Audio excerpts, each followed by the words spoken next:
Do you ever wake up disgusted, having no one to trust in, and you lost a girl you in love with? My homie Johnny gave his life away to some bride. Would've gave up everything for her, he treated her like a god. Till one night, thought he surprised her, came home early from his work, opened the door and on the floor he saw her panties, bra on his shirt. He walked over to the bedroom, all he heard was squeaking and screaming. He was so fucking in shock, he said he couldn't even believe it. He didn't even walk in, just went home, grabbed a fifth of gin. Called me crying, said he was frightened and he wanted the pain to end. I told him chill out, I'll be there soon. But by the time that I got there, people were in the streets, there were some ambulances and cops there.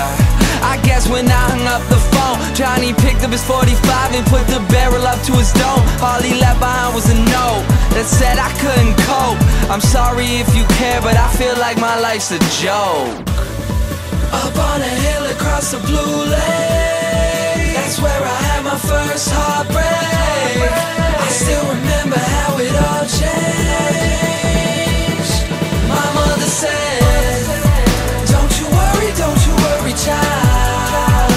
See, heaven's got a plan for you. Don't you worry now.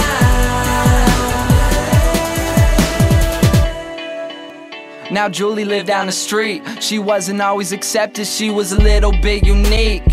She spent her whole life just trying to be cool, but she wasn't ever that popular and the other kids were cruel. When she went to school, they ignored her, acted like she wasn't there. Her mom was always at work and her father just never cared. So she spent the nights in a pillow, just drowning out all her tears in fear that she'd never be accepted by her peers. So she started smoking those cigarettes and she started popping those pills. She even cut her wrist sometimes cause she loved the way it feels. Started wearing long sleeves to cover the scars. She even got grounded for stealing her mother's car. So she snuck out and got blacked out.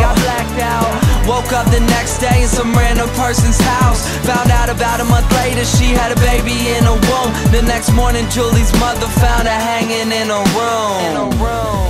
Up on a hill across the blue lake, that's where I had my first heartbreak. I still remember how it all changed. My mother said, don't you worry, child. See, heaven's got a plan for you. Don't you worry now. My message is that life is way too precious, so be happy with your own and never want somebody else's. Plus you never know when it's gone, so think about that every time somebody play this song.